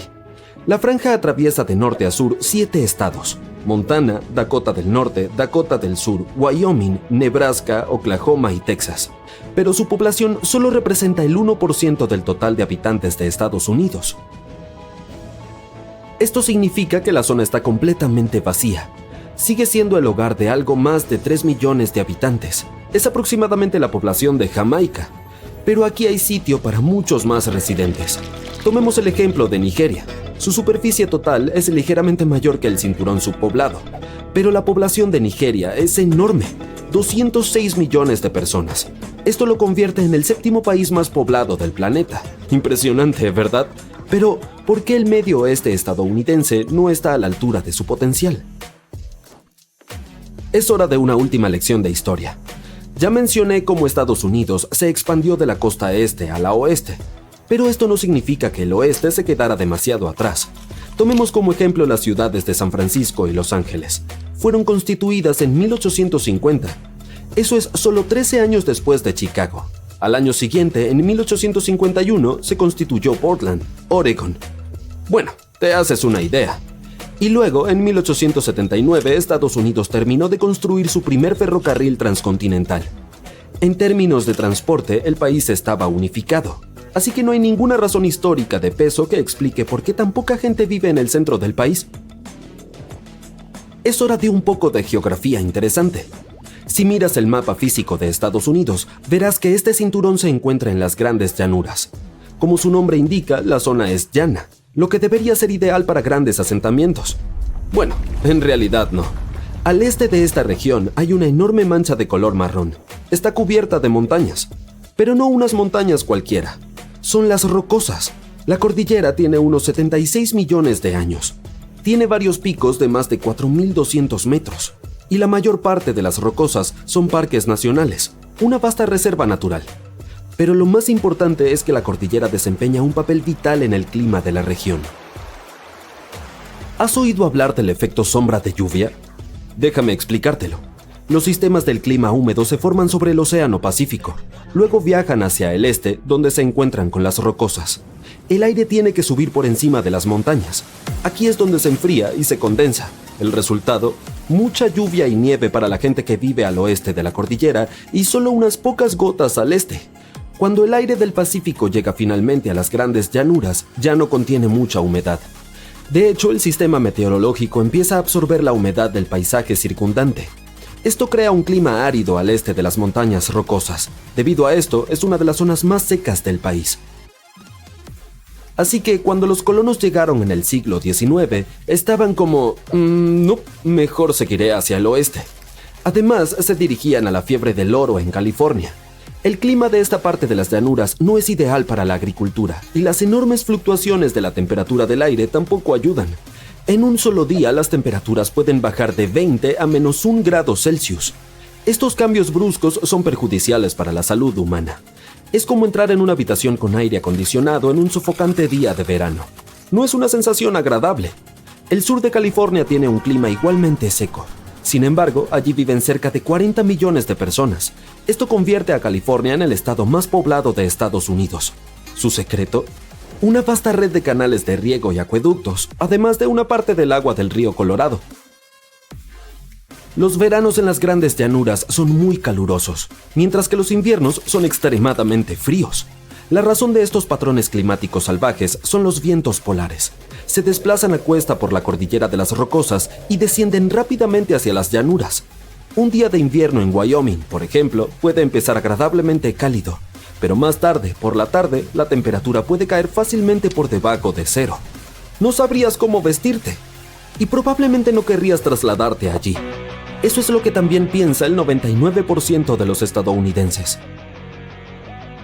A los humanos nos gusta sentirnos cómodos, por eso elegimos vivir en zonas de clima templado. Los lugares demasiado fríos o muy calurosos no tienen una gran población. Basta con mirar el continente habitado más seco. Has adivinado bien, es Oceanía. Casi el 70% de Australia es árido o semiárido. Es una forma sutil de decir que es un desierto. Por eso los australianos se apiñan en las zonas costeras. El 90% vive en grandes ciudades como Sydney, Melbourne y Perth. La única excepción es la capital, Canberra. La construyeron tierra adentro, cerca de una fuente de agua. Pero el interior de Australia está escasamente poblado, como en Estados Unidos. Solo hay una ciudad importante en una superficie del tamaño de 12 lagos Michigan. El gran reconocimiento a los habitantes de Alice Springs, que viven en un auténtico oasis. ¿Y qué pasa con los lugares de clima templado como Europa? Allí la población debería estar repetida por igual, ¿no? Pues sí y no. Todo depende del país. En Alemania, el 77% de la gente vive en zonas urbanas. Tienen muchas ciudades importantes entre las que elegir. Berlín, Hamburgo, Múnich y Colonia superan el 1.000.000 de habitantes. Pero miremos a la vecina Francia. ¿Cuántas ciudades con más de 1.000.000 de habitantes puedes nombrar? Ok, París, sin duda. Tiene más de 12 millones de habitantes en el área metropolitana. Pero ahora viene lo asombroso. Las dos siguientes ciudades de la lista, Lyon y Marsella, apenas tienen 2 millones de habitantes respectivamente. ¿Te das cuenta del enorme desequilibrio? Así ocurre en la mayoría de los grandes países europeos. En Grecia, por ejemplo, el 35% de la población vive en la capital, Atenas. Así pues, el centro de Estados Unidos, poco poblado, no es un ejemplo único. Estados Unidos es la tierra de las oportunidades, pero las posibilidades de encontrar una vida mejor son mayores en las grandes ciudades. Las 100 principales áreas metropolitanas del país representan al menos 3/4 partes del PIB de la nación, y la mayoría de ellas están situadas en la costa este y oeste. No hay ciudades con más de 1 millón de habitantes en el cinturón subpoblado de Estados Unidos. Esta área podría ser el lugar más importante en Estados Unidos en este momento, ya que vale más de $1 billón.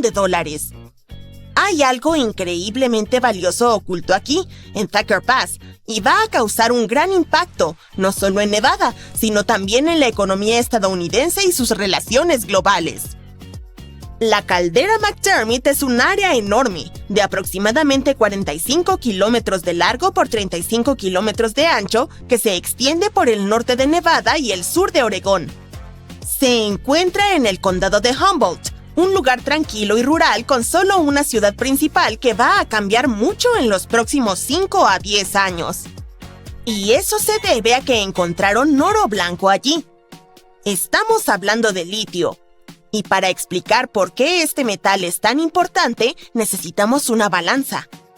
En un lado, colocamos un trozo de litio y en el otro, una manzana. ¿Qué crees que sucederá?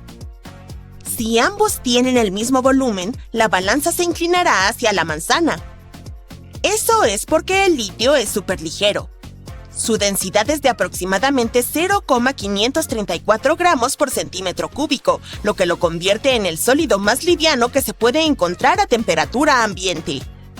El litio también es extremadamente reactivo. Eso significa que se combina con otros elementos muy bien y puede incendiarse con la misma facilidad. ¿Mezclarlo con agua? Fuego. ¿Exponerlo al aire? Sí, adivinaste. Fuego otra vez. Pero cuando combinas su ligereza con su alta reactividad, obtienes un material perfecto para baterías, como la que alimenta tu teléfono inteligente, computadora portátil o incluso tu auto eléctrico. Nevada ha estado ocultando este tesoro durante aproximadamente 16 millones de años. La caldera McDermott solía ser un punto volcánico activo que expulsaba roca fundida. Incluso llevó al surgimiento de un enorme lago lleno de aguas ricas en minerales. Con el tiempo, este se secó, pero dejó atrás gruesas capas de arcilla cargadas de litio. Actualmente, la mina Thacker Pass se encuentra sobre una de las reservas de litio sin explotar más grandes del mundo, valorada en alrededor de $1,5 billones. Si todo sale según lo planeado, esperan que produzca alrededor de 40,000 toneladas de litio de alta calidad al año. Y eso es suficiente para fabricar baterías para hasta 800,000 autos eléctricos. Como mencioné anteriormente, este metal es la columna vertebral de las baterías modernas. Y con el mundo avanzando hacia la energía verde, la demanda de litio está aumentando de forma vertiginosa. Desde 2020, su precio ha aumentado más de 10 veces, lo que lo ha convertido en el metal para baterías más caro del mundo. Eso significa que es mucho más costoso que el magnesio, níquel, cobalto y otros materiales utilizados en baterías recargables. En este momento, estamos usando alrededor de 1,16 millones de toneladas de litio al año y aproximadamente el 85% se destina a la fabricación de baterías, en especial para automóviles. Entre 2030 y 2040, los expertos creen que tendremos que duplicar el dinero que estamos destinando a la producción, de $94,000 millones a $188,000 millones. Al mismo tiempo, la inversión en baterías aumentará en más de 200% y alcanzará $686,000 millones. Finalmente, para el año 2050, se espera que la demanda de litio sea más de 10 veces mayor que la producción actual. Lo siento, sé que hay muchos números, pero solo quiero mostrar cuán importante será Thacker Pass para todo el mundo.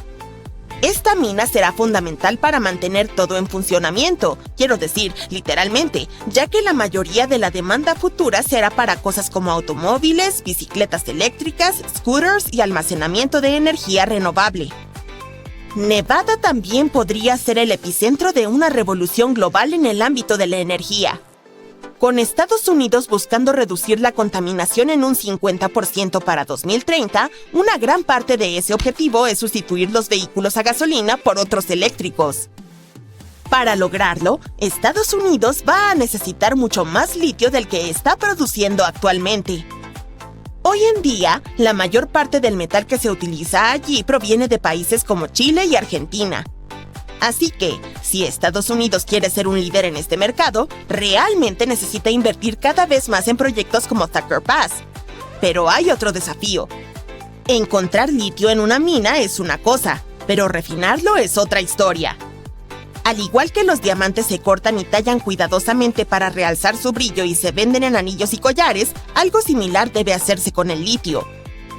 El material bruto que proviene de las minas tiene que ser refinado a una forma pura que realmente pueda ser utilizada en cosas como baterías.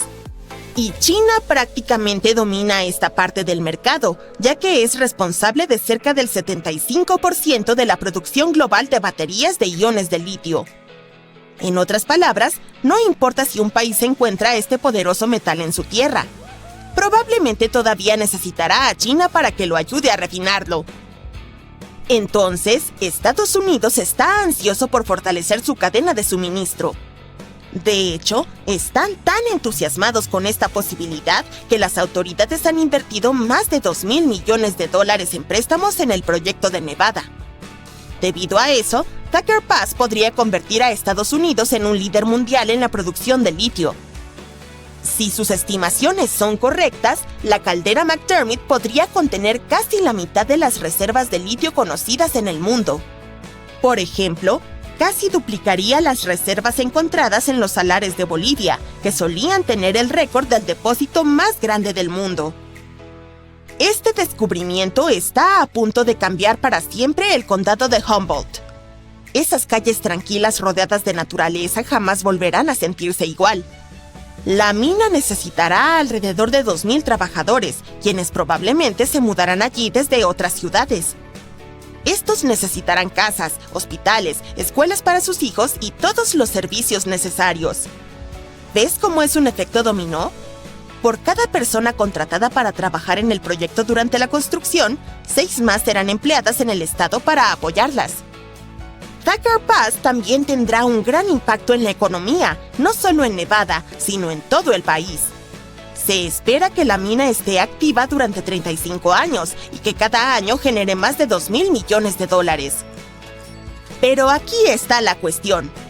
En Thacker Pass extraerán litio del barro, y este proceso nunca antes se ha realizado a una escala tan grande. Así que es una cuestión de éxito o fracaso. Pero si funciona, podría cambiar la industria por completo. Gran pregunta. ¿Quién está interesado en todo esto? Bueno, tenemos 3 grandes empresas que están poniendo su atención en el mercado del litio en los Estados Unidos. Primero está ExxonMobil. El gigante petrolero quiere empezar a producir litio para el 2027 y tienen planes de convertirse en el principal proveedor para vehículos eléctricos para el 2030. Luego está General Motors, la empresa detrás de grandes marcas de automóviles como Chevrolet y Cadillac. Están tan interesados en este negocio que acordaron pagar $625 millones por un 38% de participación en Thacker Pass. Y por último, Tesla. En 2023, comenzaron a construir una fábrica en Texas para procesar litio. Todo es parte de su plan para... ¿Sabían que nuestro planeta tiene cicatrices? Una de ellas está en Norteamérica. La cicatriz nos puede revelar muchas cosas fascinantes sobre la historia de la Tierra. Pero lo más interesante es que pudo cambiar la apariencia de nuestros continentes y fracturar nuestro mundo. Pero por alguna razón esta cicatriz no lo ha hecho aún. Y esa ni siquiera es la parte más interesante. Lo más increíble de esta cicatriz es que podría albergar una fuente gigante de energía limpia y barata. Vayamos a Kansas para descubrir qué es. Hace 1,100 millones de años se formó una grieta gigante en la corteza de nuestro planeta, en el territorio del actual Medio Oeste de Estados Unidos. Se llama Corazón Roto. Esta grieta gigante está llena de magma solidificado, y de lejos parece una cicatriz real. Pero, ¿cómo apareció? Corazón Roto era un antiguo valle de Rift, una enorme falla geológica que forma depresiones alargadas en la corteza terrestre. Ocurrió porque las placas tectónicas se separaron. Es como las piezas de un rompecabezas que de repente comenzaron a separarse. En ese momento, Miles e incluso millones de toneladas de magma brotaron de las profundidades de nuestro planeta. Ese evento pareció un verdadero apocalipsis y duró unos 100.000 años, pero luego se detuvo y los científicos no saben por qué. Si el proceso de ruptura hubiera durado más, lo más probable es que el continente de Norteamérica se vería diferente hoy, o ni siquiera existiría. Ahora mismo, esta falla parece una herradura gigante que se extiende desde Kansas, al norte hasta el lago Superior, y al sur hasta Michigan. Pero algunos estudios indican que la falla puede ser más grande y extenderse aún más al sur, y el ancho de la falla podría igualar el ancho del Mar Rojo. Después de que la ruptura se detuvo, todo el valle se cubrió de colinas y árboles. La falla misma está cubierta por una gruesa capa de rocas sedimentarias, así que es bastante difícil de rastrear. Las partes más notables de la grieta están en el área del lago Superior. Ahora todo se ve tranquilo y hermoso, pero en el pasado había fuentes y ríos de lava, terremotos, una olla hirviendo a escala planetaria. Todo lo que queda de eso son depósitos de basalto, una roca oscura y densa que se forma de la lava enfriada. Había tanto basalto que su peso empujó el valle cada vez más profundo en la corteza terrestre. Incluso cuando las erupciones y la ruptura pararon, el valle continuó hundiéndose por la enorme masa de este sedimento. Luego, secciones masivas de la corteza terrestre a ambos lados del valle empezaron a contraerse, y las piezas del rompecabezas lentamente empezaron a juntarse. Esto llevó a una eyección a gran escala de material volcánico hacia arriba, y junto con el basalto, aparecieron depósitos de roca de cobre en el valle. La gente extrajo este cobre por unos 8.000 años, hasta finales del siglo XX. Las minas de cobre finalmente cerraron, pero ahora parece que la industria está regresando. Sin embargo, Corazón Roto no le interesa a la gente solo por sus reservas de cobre. Alberga algo más valioso y útil para nuestra civilización. Los científicos creen que este valle esconde reservas masivas de hidrógeno, y esta sustancia puede ayudarnos a cambiar a una fuente de energía más limpia, barata y más eficiente.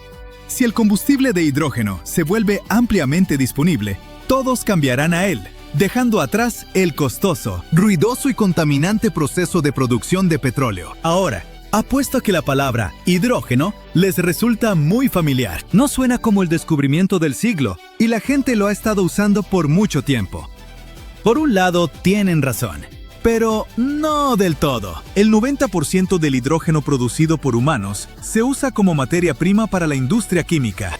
El hidrógeno se usa para producir amoníaco para fertilizantes, metanol para combustible y solventes, y para purificar petróleo crudo. Fabricantes de vidrio, cemento, acero y otros metales están considerando usar hidrógeno en sus fábricas para una producción más eficiente. El hidrógeno puede volverse una alternativa a los combustibles fósiles, es decir, el petróleo y la gasolina producida de ellos. Carros, barcos, trenes, aviones y plantas de energía. Todos estos podrían cambiar a hidrógeno pronto. En este caso, la producción puede ser más barata y mejor para la naturaleza. Pero esto funcionará solo si encontramos fuentes abiertas de hidrógeno. Verán, cerca del 95% del hidrógeno que usamos se produce de combustibles fósiles. Gasificamos carbón, oxidamos hidrocarburos y extraemos hidrógeno del metano. Todos estos métodos de producción requieren energía. Pero la peor parte es que llevan a grandes emisiones de dióxido de carbono a la atmósfera. Pero ¿qué tal si encontramos fuentes de hidrógeno puro que no requieran procesamiento? Entonces, ahorraremos energía para su producción y haremos el planeta más limpio. ¿Pero dónde podemos encontrar esas fuentes? Los científicos dicen que hay muchas por todo el planeta, y una de las más grandes está en el Valle del Rift en el medio oeste de Estados Unidos. Pero ¿cuál es el problema con ir y extraerlo? Bueno, no es tan sencillo. Para extraer hidrógeno puro, se necesitan 3 condiciones. La primera es la fuente de hidrógeno misma, lo cual es bastante lógico. La segunda son rocas almacén, o sea, contenedores naturales donde se guarda este hidrógeno. Y la tercera son sellos naturales, que evitan que el gas escape. En otras palabras, estos sellos funcionan como la tapa de una botella, no permiten que la sustancia escape. Así que en general, es necesario encontrar dónde se libera el hidrógeno, dónde se acumula y dónde se almacena. Cuando se cumplen estas condiciones, las compañías de extracción de recursos naturales pueden empezar a trabajar. Pero ¿cómo aparece el hidrógeno? Bueno, repasemos lo básico de química. Los compuestos de hidrógeno y oxígeno forman agua. Esto significa que hay que dividir el agua en hidrógeno y oxígeno. Este proceso ocurre seguido en la naturaleza. Hay muchos lugares por todo el planeta donde esto pasa. Los científicos confían en que al menos 30 estados de Estados Unidos tienen reservas de hidrógeno, y si las detectamos, aceleraremos la transición energética a combustibles más seguros y eficientes. Miles de carros circulan usando gasolina.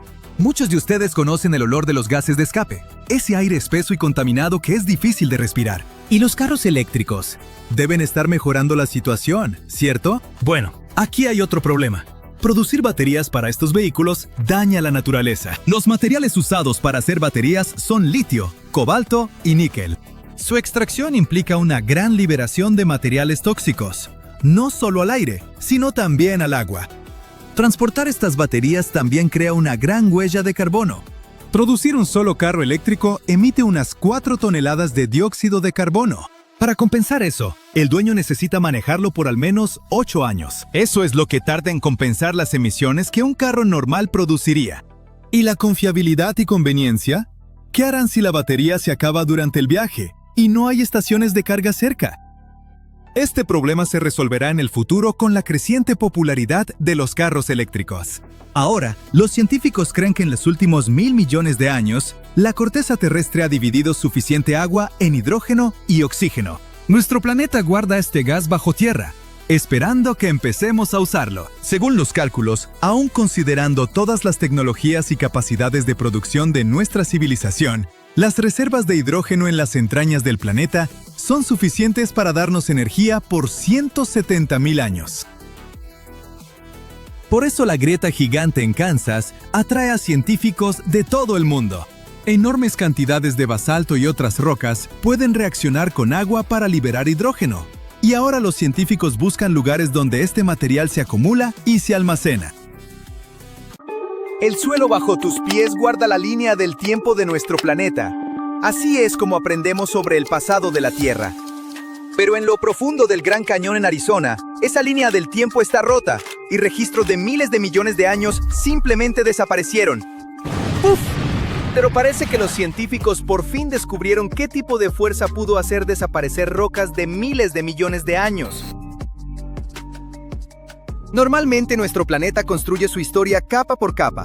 Sedimentos y pequeñas conchas caen al fondo del mar, se acumulan, se entierran y se endurecen hasta formar roca. Las capas viejas se quedan abajo, las nuevas se apilan encima.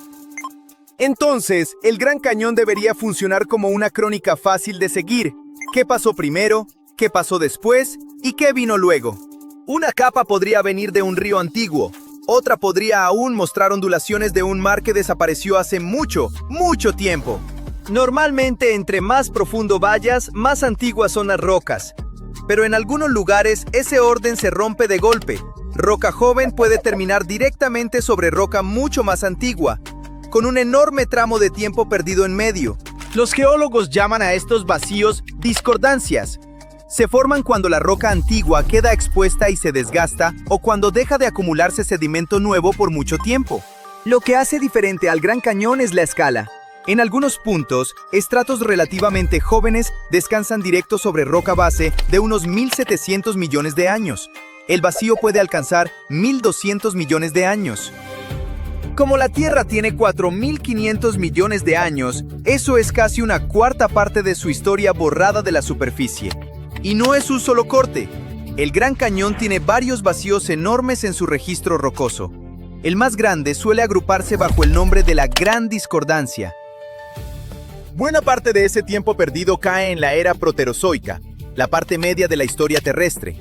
Esto fue mucho antes de los dinosaurios, los árboles o incluso el pasto. Los continentes eran sobre todo roca desnuda junto a costas lodosas. Y casi toda la vida era diminuta y estaba confinada al océano. Una de las señales más claras de ese mundo eran los estromatolitos, montículos en capas construidos por tapetes microbianos en aguas someras. Conforme estos microbios atrapan sedimento una y otra vez, las capas se acumulan lentamente hasta formar roca. Algunos estromatolitos aún existen hoy, lo que los convierte en una de nuestras mejores ventanas a esa tierra antigua. Así que cuando las rocas de este periodo se borran, perdemos evidencia de cómo era la tierra primitiva y cómo la vida temprana la estaba transformando. Mucho antes de que llegaran los animales, diminutos microbios oceánicos transformaron el planeta, provocaron el gran evento de oxigenación. Estos organismos microscópicos usaban la luz del sol como energía y liberaban oxígeno como subproducto. Poco a poco saturaron los océanos y llenaron la atmósfera. Ese cambio dio paso a un largo periodo que los científicos solían llamar los 1000 millones aburridos, de hace unos 1800 millones a 800 millones de años. El registro fósil de pronto se aplana. Pero esa era fue en realidad un auge biológico. La vida estaba ocupada desarrollando mejoras. Las bacterias simples evolucionaron en células complejas llamadas eucariotas. Los organismos descubrieron la reproducción sexual. Las células individuales por fin se unieron para crear las primerísimas formas de vida multicelulares. Los planos de cada animal en la Tierra se estaban trazando justo en esos océanos. Entonces, ¿por qué el registro parecía tan vacío durante tanto tiempo? Porque mucha de la evidencia física de esos saltos pudo haber sido destruida. Borrar 1000 millones de años de biología requiere un daño catastrófico. Si examinamos el Gran Cañón, el raspón no es menor.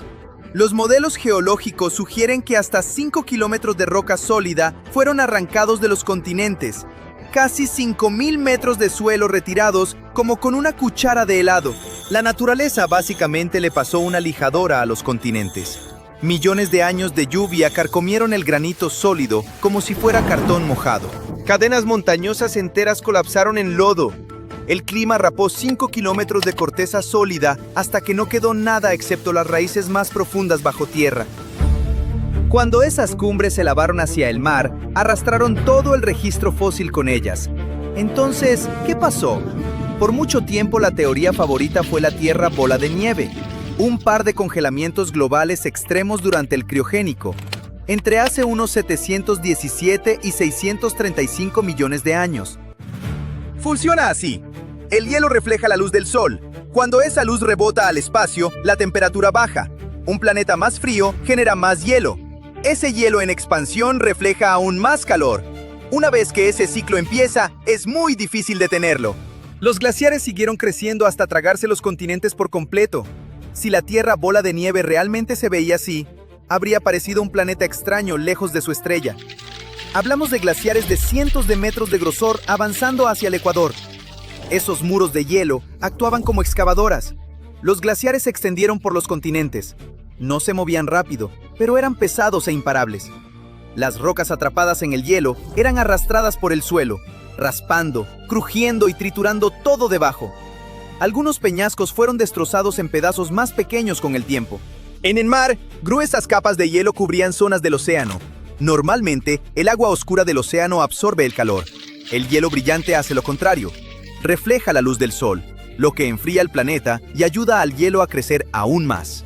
Cuando toda esa roca triturada llegó al océano, pudo haber cambiado la química del agua de mar de forma importante. Los océanos de pronto tenían mucho más material circulando. Algunos científicos creen que ese aporte extra de minerales ayudó a crear mejores condiciones para la vida animal temprana, justo antes de la explosión cámbrica, hace unos 541 millones de años. Fue entonces cuando conchas, armaduras, ojos y todo tipo de estructuras corporales se volvieron mucho más comunes en el registro fósil. Pero un estudio de 2026 hizo la historia aún más extraña. En sitios de la Gran Discordancia en el norte de China, gran parte de la erosión parece mucho más antigua que la Tierra bola de nieve. La fase principal parece ubicarse entre hace unos 2100 y 1600 millones de años. Eso apunta directamente a la tectónica de placas. Piensa en la capa exterior de la Tierra como un huevo duro agrietado. Esas piezas del rompecabezas se desplazan constantemente sobre roca fundida. Cuando dos de esas piezas chocan, el suelo no tiene a dónde ir más que hacia arriba. La corteza se dobla violentamente. Los picos se lanzan directo al cielo. Una vez que esas rocas llegan a las nubes, el clima empieza de inmediato a desgastarlas hasta aplanarlas. Los científicos llaman a esto el ciclo de supercontinentes. Imagina tomar todos los continentes que tenemos hoy y juntarlos en una sola megaisla. Un supercontinente llamado Nuna se formó exactamente así hace miles de millones de años. Con el tiempo, el calor subterráneo desgarró esa masa de tierra gigante. Piensa en una pizza. ¡Ah, pizza! Si la dejas sin cortar, solo tiene orilla por fuera. Pero si la rebanas y separas los pedazos, cada rebanada de pronto tiene su propia orilla. Fragmentar un supercontinente crea miles de kilómetros de aguas costeras poco profundas. Esas áreas se convirtieron en zonas seguras para que las células complejas se multiplicaran. Ahora, ¿por qué importaría eso para las rocas perdidas? Porque los continentes no se juntan en silencio. Chocan entre sí como trenes de carga en cámara lenta. El suelo se deforma. Millones de toneladas de corteza se pliegan hacia arriba. Cadenas montañosas se elevan kilómetros en el aire. Ahora que la roca queda expuesta a cielo abierto, es vulnerable al clima. Luego está Rodinia. Fue otro supercontinente gigante que se formó un poco después. Cuando Rodinia se fragmentó en pedazos más pequeños, desencadenó una reacción salvaje de cambio climático. Lluvias intensas azotaron las nuevas rocas. Esa agua de lluvia absorbía enormes cantidades de dióxido de carbono directamente del aire. Las rocas fragmentadas actuaron como una esponja gigante, absorbiendo la cobija de calor de la Tierra. Con menos dióxido de carbono para atrapar el calor del Sol, las temperaturas globales se desplomaron por completo. El planeta se congeló rápidamente. Por eso muchos geólogos ya no ven la gran discordancia como un solo corte limpio hecho en un mismo momento en toda la Tierra. En algunos lugares, las colisiones tectónicas pudieron causar la mayor parte del daño. En otros, la Tierra bola de nieve pudo haber borrado más. En algunas regiones, ambos factores probablemente importaron. Así que el misterio se ha hecho más grande, no más pequeño. Durante años, el hielo planetario parecía el principal sospechoso. Ahora, estudios más recientes sugieren que algunos capítulos perdidos pudieron empezar a desaparecer mucho antes, durante la formación de los supercontinentes. Puede que no sea una sola página perdida, sino todo un capítulo arrancado y disperso a lo largo del tiempo.